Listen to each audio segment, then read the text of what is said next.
All right, today we're working on a 2008 F250 6.4. Customer complaint is that he was driving down the road and it started to shift erratically. A lot of firm shifts, warning lights, wrench icon popped up on the dash, and he was able to make it home. And once he got home, he shut off the truck, and then the truck would not restart. So first thing we want to do is we come in here and we want to scan the truck. We want to see what's going on, what the computer says, and let's see if there's any faults. So turning on the key already, I noticed that we are not showing any kind of gear position, which is an indicator that something's wrong with potentially the trans or the neutral safety switch, a computer, some sort of communication issue. So we're definitely going to want to scan this. All right, I'm going to open our scanner app. I'm going to do an auto detect.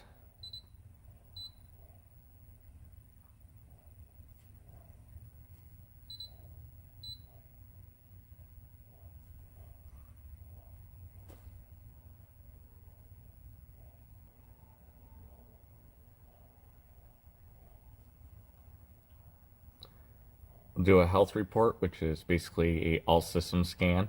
Gets us a lay of the landscape.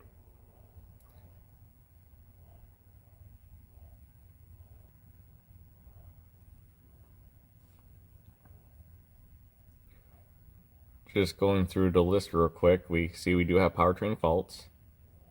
The scanner is not listing a trans control module as one of the items it communicated with. We'll do a fault report. We're going to notice some ABS faults, an ECU electronic internal error, missing communication with the trans control module, and that's probably where we're going to head. Another code for trans control module, a couple of engine faults. So just for fun, let's go try to directly talk to the trans control module and clear what's here out. Sometimes I like to start fresh, see what the current active codes are for the problem we're trying to figure out.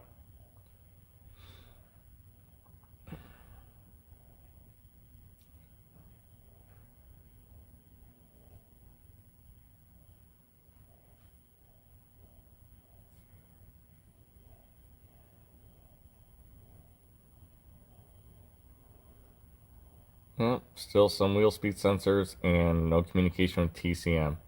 Both the instrument cluster, which is IC, and PCM, powertrain control module, cannot talk to that module. So we're gonna back out of here. Okay, now that we've determined that the trans control module is not communicating, we're gonna want to grab a wiring diagram. And we're going to want to go through and we're going to check our powers and grounds to make sure that the computer has everything it needs to be able to turn on. Now, it doesn't mean that we're not going to have issues potentially in the communications network wiring, but it's the next step that we need to go through. Now, on these Fords, the 6.4s, the trans control module happens to be located right under here. Right up on this bracket below the driver's seat. Now, I've already gone ahead, as you can see, and I've pulled the trans control module out of the holder. So, what we're going to want to do, the key off, is pull this clip. This just slides out. Sometimes dirt gets in here, you got to help it a little bit. And we're going to pull the TCM off this connector here. Now, alright, so we got our wiring diagram in front of us, and what I like to do is grab a highlighter and go through and mark all my power's coming in and all my grounds. So starting at pin 1, we have a battery, and if we follow the wire, we're at a splice, and we come up to this fuse. Fuse 72, it's a 15 amp. If we follow that wire down, on pin 31, we have a positive, and once again, pin 1 is a positive. Now below it, we have V power, and we think that would be vehicle power. And this is why we always want to follow the wires. If you follow the wires down, we notice that it comes into the solenoid pack. And the solenoid packs end up coming back to the computer. So this computer is not getting power from that wire. It's sending power to the solenoids, and it's using ground to control it. So we're going to skip over that. We got TCC, torque converter control, your solenoids, and we got a ground.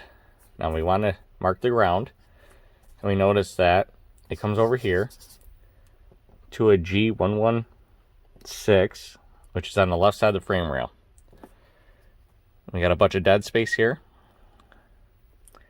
We got a VB power, which comes to a speed sensor and other various things, so that's not an input. You go down, none of these are inputs, but we have another ground here at 33. And the same thing, it goes to the same spot, the G116. We come down here, and we got high-speed CAN. We can mark those for later in case we need them. TR ground, which is for the output speed shaft sensor.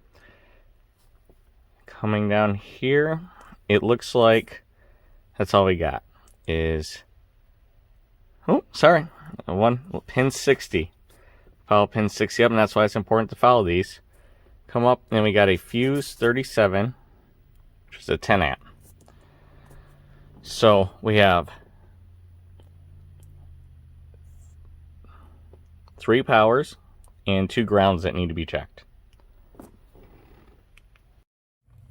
Alright, now we need to identify which pins on this connector are for what. So one of the things I do is look at here. Some of these have numbers up in the corners on the front facing side that you see here on this red piece. On this connector, it's on the back, and sometimes it's a pain to remove the back cover or the tabs get broken. So what I like to do, because I've done this enough to know, and if I ever don't know, I will definitely take the connector apart in the back, because the last thing you want to do is test on pins that may not be correct. But this one's pretty simple. It's a 60 pin connector, so there's a row of 30 and there's a second row of 30, and you can tell that by the diagram here where it says 60. Now up at the top where we want to start, we have the first 10 pins, first 9 pins are populated, followed by a bunch of blank. Now at the bottom here we have a 1 wire and a bunch of blanks. So if we could find the first row where there's 9 pins, then we know where 1 is. So on this connector up here, you can, it might be hard to see, try to get the silver in there so you can see the connector. There you go, a little bit. So from here to here, these pins are populated. So we know this is going to be 1, 2, 3, 4, 5, 6, 7, 8, 9. 9 being the last one till all these blanks right here. Now, there's a couple ways of doing this for testing. I like to use a load-based test, and by that, some people use multimeters, and some people use LED test lights.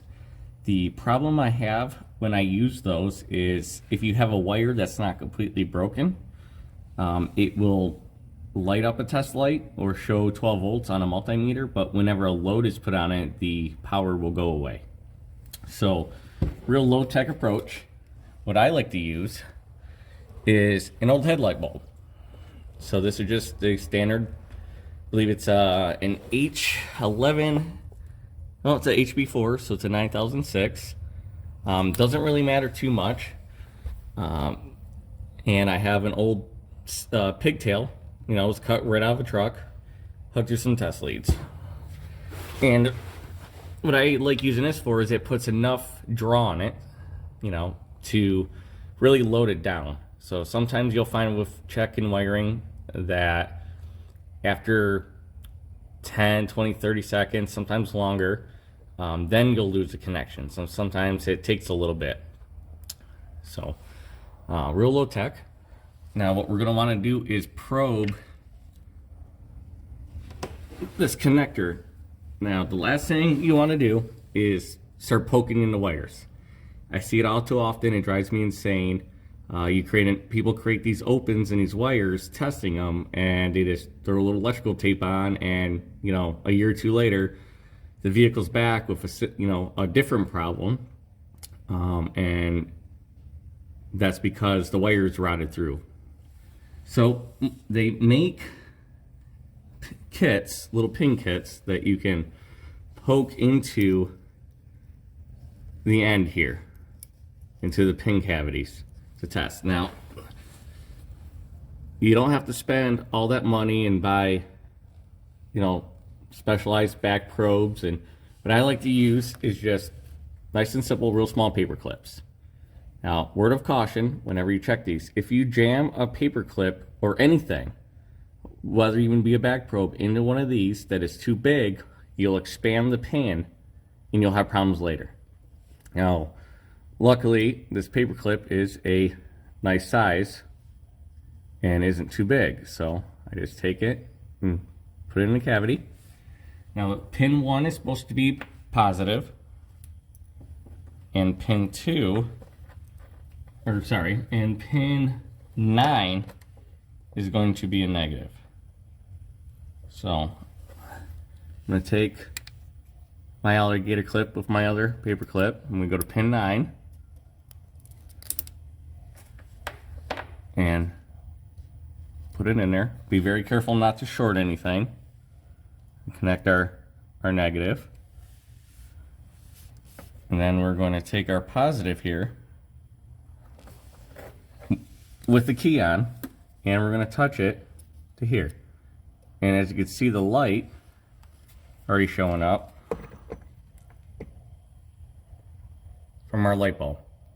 So I'm going to let it sit here for about 30 seconds or so, something like that. And we're just waiting for it to potentially go out. And that does not appear to be the case. Now, if this didn't light up, then the possibility would have been that either our ground was bad or our positive was not sending any power. In which case, it's always, if you have that, the best thing to do is go to the battery ground with your test lead if you have enough length, or another good ground, and check the positive. And if that didn't work, the next thing to do would be to connect back to the connector for ground and go to the battery positive. And if the light bulb lit up, then we would know that it would be a power issue. So we're going to move on knowing that we got a good ground, and when our pin 1 battery power in is good, we're going to move down to the next one. So the next one on our diagram here, sorry, not a lot of room over here. So 1's good, 9's good. Our 31 here, we follow it up, is going to be the splice that comes off what we just tested. So more than likely it's probably going to be good, but if it's not, then we know from that splice to the connector we have a problem. So pin 31. And now remember, we figured out that this is a 30 cavity pin or connector. So 31 is going to be the next one down, which is nice and convenient. Go right in there.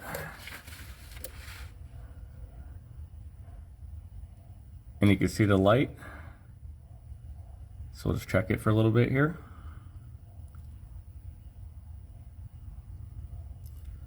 Alright, and that's good. So back to our diagram. 33 is another ground on here. So let's move. Say your connector here. So we got 31, 2, Sorry, 31, 32, 33.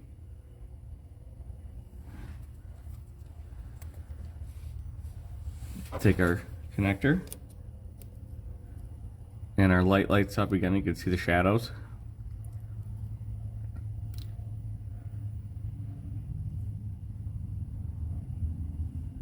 Okay.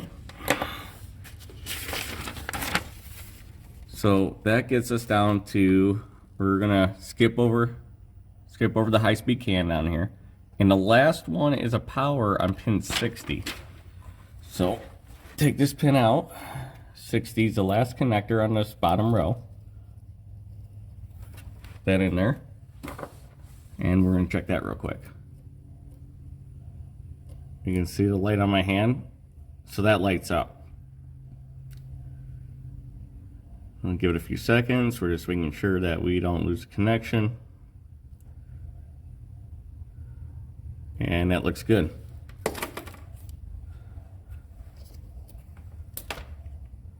All right, so like I said, we've gone through. That's our power and our ground. Another power, ground, and our last power.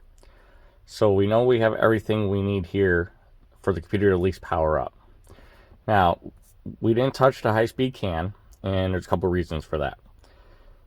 You can't necessarily check the high-speed can the way we just tested all these.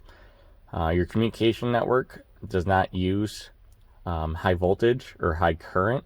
Typically, that's sometimes 2.5, 3 volts, sometimes could be 5, typically 2.5, 3 volts, and doesn't carry any kind of amperage, so definitely would never light up a headlight bulb. And sometimes, not that you should know, it won't even illuminate an LED test light, or a multimeter, would show low voltage. The biggest thing is testing or messing with these wires inappropriately can short out computers, cause damage. So unless you know what you're doing with this communication network stuff, avoid touching it. Just my advice for the people that are DIYers that are just getting into this. So the next thing to try, if you can't test the communication network stuff yourself, or you're not very familiar with it, would be to try to plug in another module that is known good. Currently, right now, Ford, due to supply chain issues and whatever's going on in the world, has no date at which a TCM could be available for this truck. So it's currently back ordered, which leaves us with having to find a used module. That's good. These used TCMs for this truck can be a bit pricey, and I typically don't like getting modules from the yard because you don't know the history, you don't know if it's any good, and with electronic components, yards sometimes will not accept returns on them, and you're stuck kind of eating it. Luckily, I was able to get my hands on a used module that I know was good. So what we're going to do now is we're going to plug in that used module and just see if we can at least communicate with it. So here's the used module we picked up. Now, to be honest, these 6.4s are actually known for having transcontrol module issues. Part of the reason, obviously, is it's exposed to the elements. Being under the truck, they get blasted with dirt and water. And one of the things that happens on these modules is the case will separate from the aluminum here. And when that happens, water gets in there, and obviously electronics and water don't usually get along too much.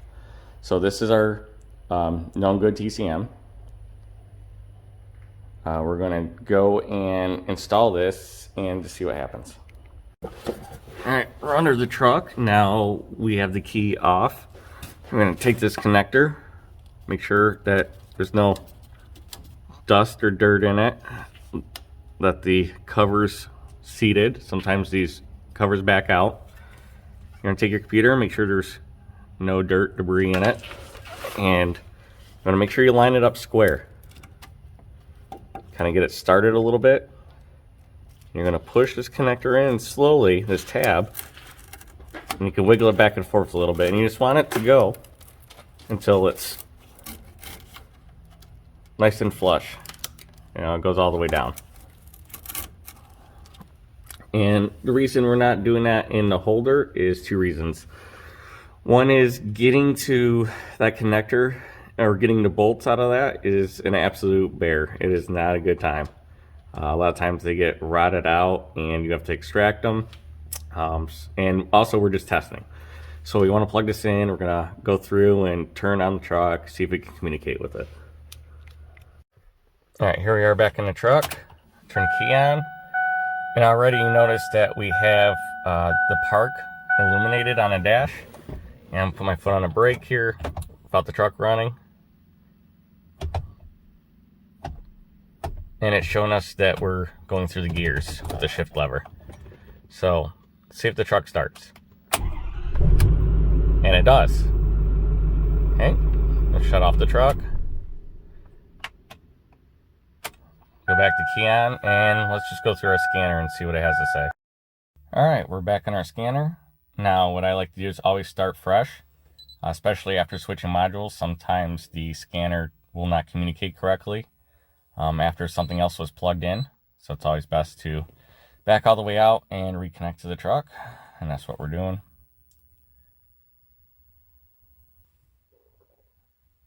Once again, let's run a health report on this. Let's just see what everything else says.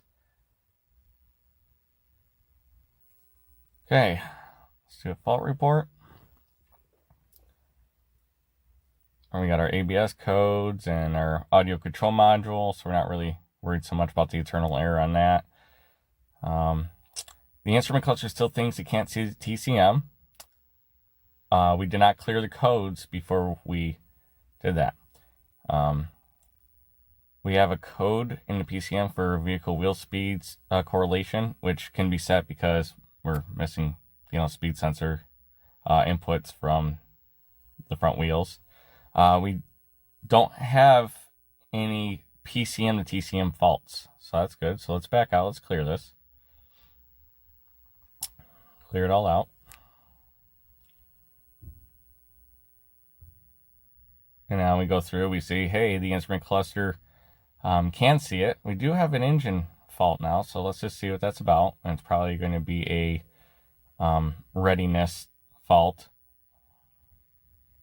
or could be the ABS speed correlation that we had a second ago.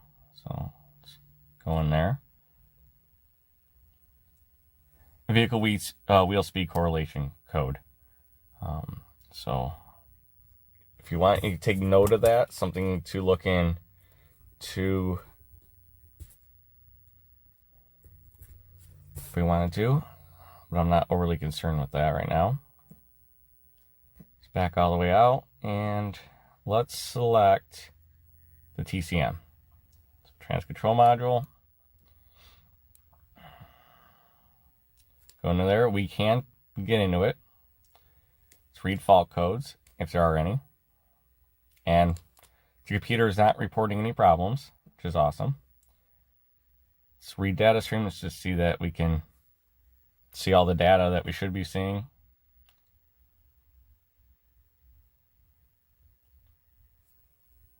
Let's grab engine coolant temp. Let's make sure we can talk to the engine. We'll grab, I'd like to grab an input speed sensor if I can. Let's do pressure, some pressure control stuff. Torque converter slip, so that's going to be input speed. Trans temperature, sorry, let's go Fahrenheit. So we grab a couple things real quick here, and let's grab vehicle speed and turbine shaft speed. So we see some values. Start truck real quick.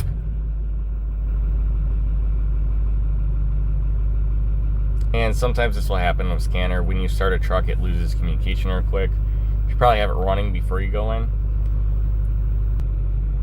And see, once we log back in, everything's communicating again. So something to be aware of. Doesn't mean you have a problem, just it gets kicked out, which is why I was saying you should always start a new session or new connection every time you replace something or have the key off, just because these things like to stay connected, and when they disconnect they get upset.